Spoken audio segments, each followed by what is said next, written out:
Yo, what is up, guys? Just remove this.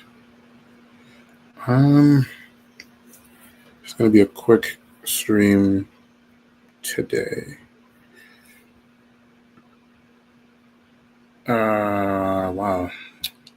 So Chelsea have just finished taking on Manchester United, and today's been an important game because this has moved them one step closer towards Champions League qualification.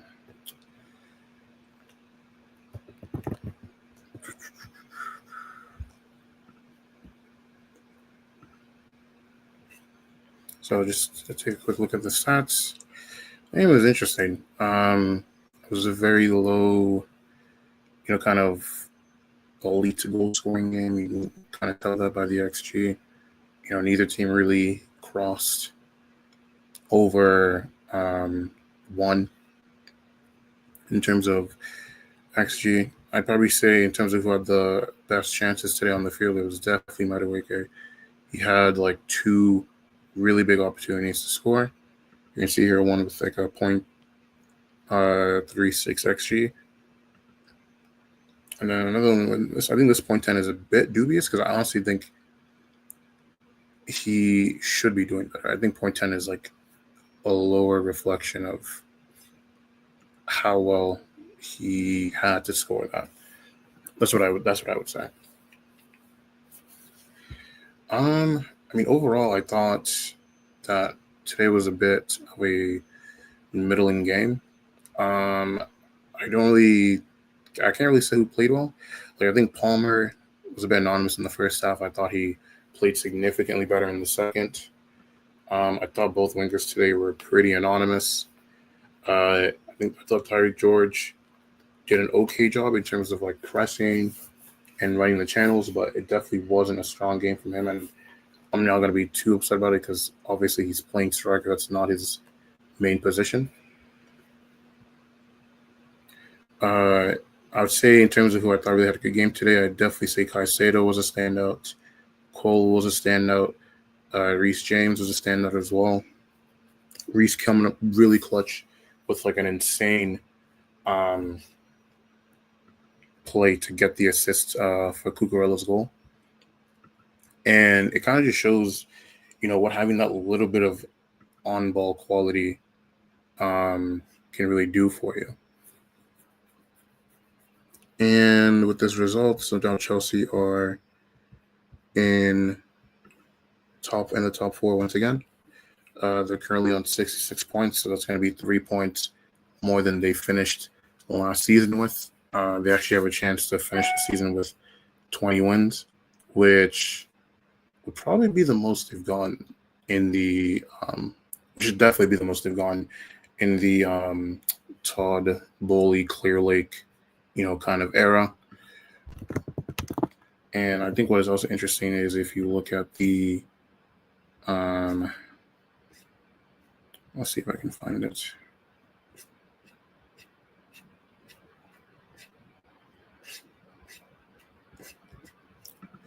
So if you look at the comparison to other years, so obviously 66 points is not the greatest in terms of what you'd want them to be, but it's definitely kind of more in line with where they've been for the last couple of years, even under Roman as well.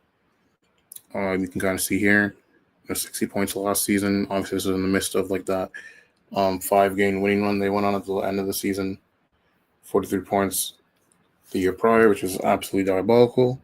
71 points. This is under Tuchel. So they got a chance to finish on the same amount of wins as Tuchel. 1 point behind the team that won the Champions League. More than the Frank Lampard team. Again, 5 points behind the Sarri team, 4 points behind the Conte's second season. And I got to say, it's kind of crazy that Chelsea didn't finish in the Champions League with like 73 points. Or I think it was a 70, because no, I think they lost that last game to Watford. So it was 70, but it's kind of crazy how they didn't finish in the Champions League with that much points, because I would probably get to them right now. Yeah. Well, you're looking at obviously the title winning campaign from Conte, and then you have the season where they finished 10th, and then you kind of start like the Mourinho seasons, and then like obviously the seasons before that with the kind of the old guard getting into like the latter stages of their careers. So I think obviously this is not where you'd want them to be, but it is what it is. You know, you got to take each game as it comes, and it could definitely be a lot worse. Even so, that's what I would say from that perspective. And then I think that one of the things that I wanted to touch up on as well is, so I thought, you know, in terms of like the main issues I kind of had was mainly to do with the fact that I don't think Chelsea really brought the game to United enough.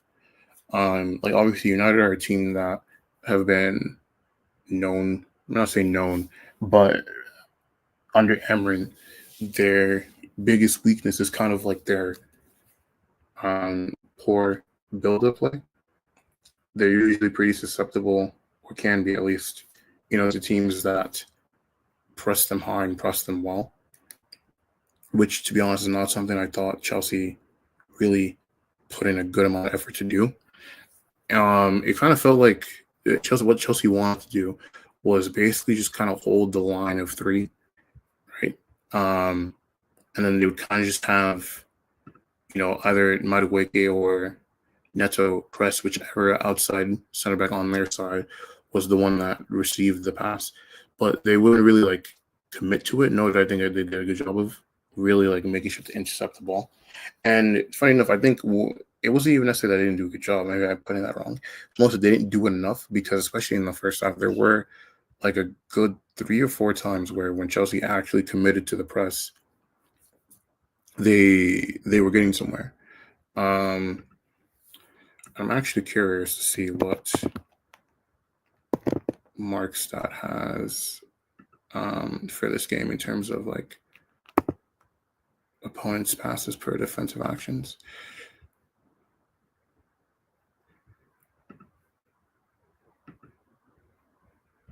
Okay, so wow, the XG is a lot more shifted towards Chelsea's favor than I thought.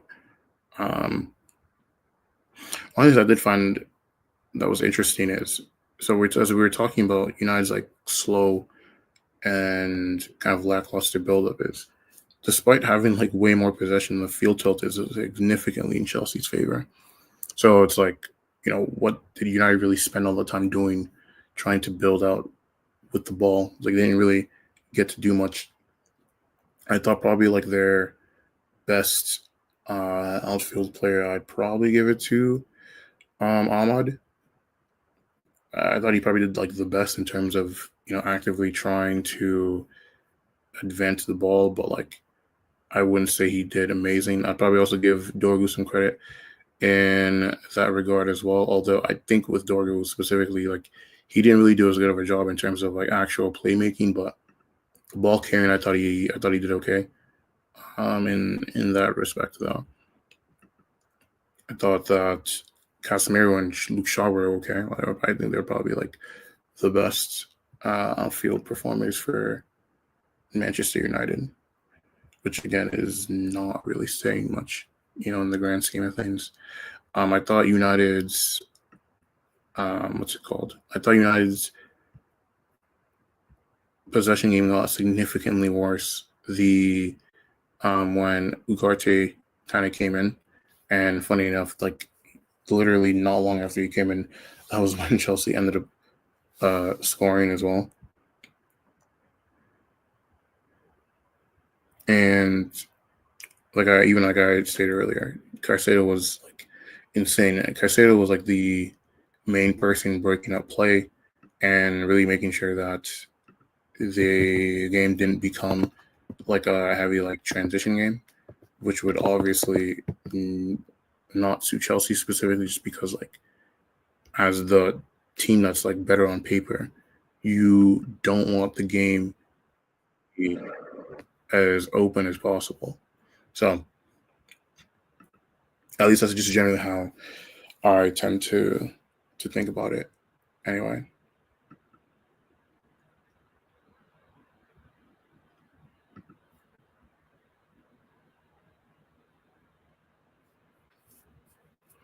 I also thought that Hoyland was fucking atrocious. He just didn't really offer anything in terms of like holding the ball up or um, apologize about that. I have to sneeze. But yeah, I just didn't think he offered enough in terms of like holding the ball up, acting as an outlet. Did he even get any shots off today? I don't remember him doing much of that either. No shots, like low pass accuracy, dispossessed 4 times. So you can clearly see Cole and Tosin. I'd say probably Tosin more so. Kind of had him in their back pocket, which obviously is probably not really saying much in terms of like their quality, given like how poor he is in like those important striker aspects. And I did find United's lineup to be a bit peculiar because obviously they have the Europa League final coming up. So I kind of assumed that they were going to go with like a rested squad to prepare for that. I did definitely think they gave it more of an effort than I was anticipating. Obviously, that's not really going to work out well for them, but we'll see if this game kind of influences what Amram decides to go with in terms of like the lineup for the Europa League final. I thought also, I'm not really sure what Mason Mount was really doing as well. Like I thought he was pretty anonymous. And I think generally he didn't really offer much, whether it was in terms of, build up or kind of just like entering those like final third zones as well. So, a bit disappointing if you're a United fan, I guess, but it's like, I don't really know what you were really expecting from this game.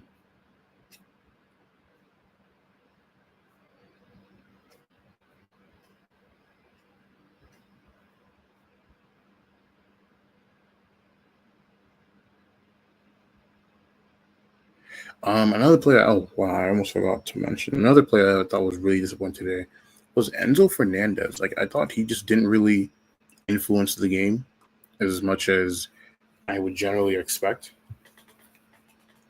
and I think it was one of those things where he had to do way more defending than I think he was anticipating, and I don't know if that's just because of the fact that United play with so many dudes in midfield that he has to just pick up more players to mark in the middle of the field, and he can't just rely on Caicedo as much to mark up all of the space, and maybe that played an influence in why he didn't look as good.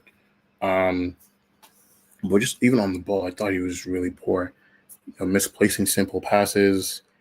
I think there was a point where like he wasn't like making like weird off-ball decisions. Like there'd be points where like Caicedo was like running with the ball, and he wouldn't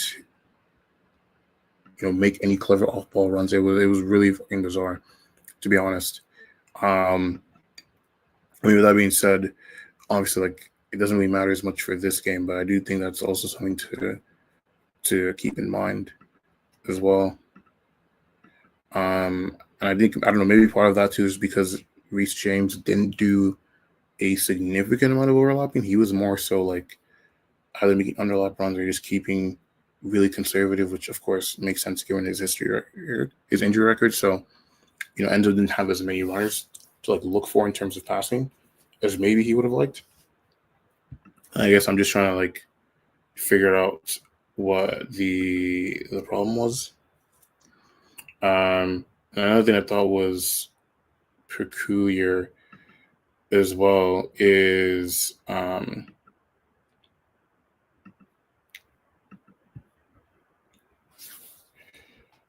let's see if I can find it. Hold on, sorry.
Sorry, guys. I'm just trying to think. Is there anything else that I really wanted to go over for today's game? I think that might be. Honestly, I think it might be kind of it for me tonight. I don't really think there was much to really talk about. I thought the performance was pretty crap. I was lucky that it didn't really matter in the end. United aren't particularly amazing themselves. And Caicedo, so amazing.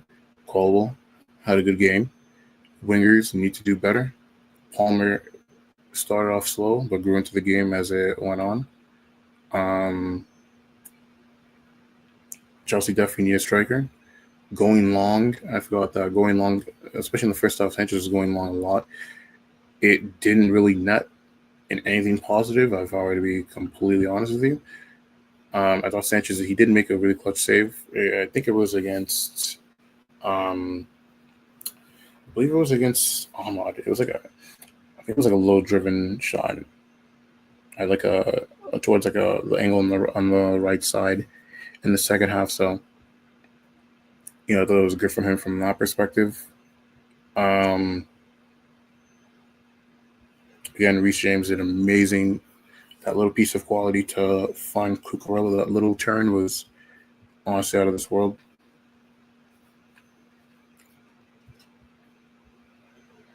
I think the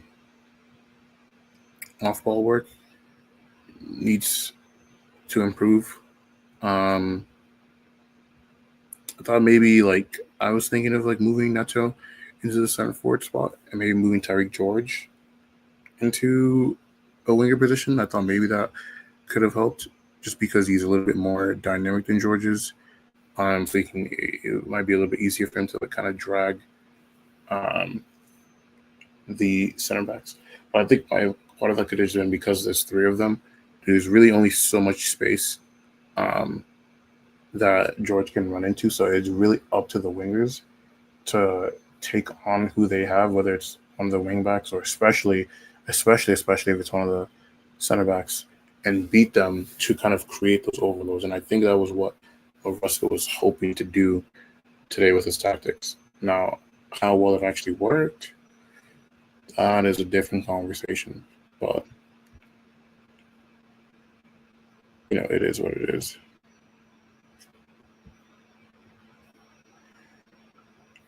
All right, guys, I'm gonna end the stream for today. I don't really have much else to say. We'll see if Chelsea can get that much needed W into Nottingham Forest on next Sunday, and that will be it for the 2024-25 season.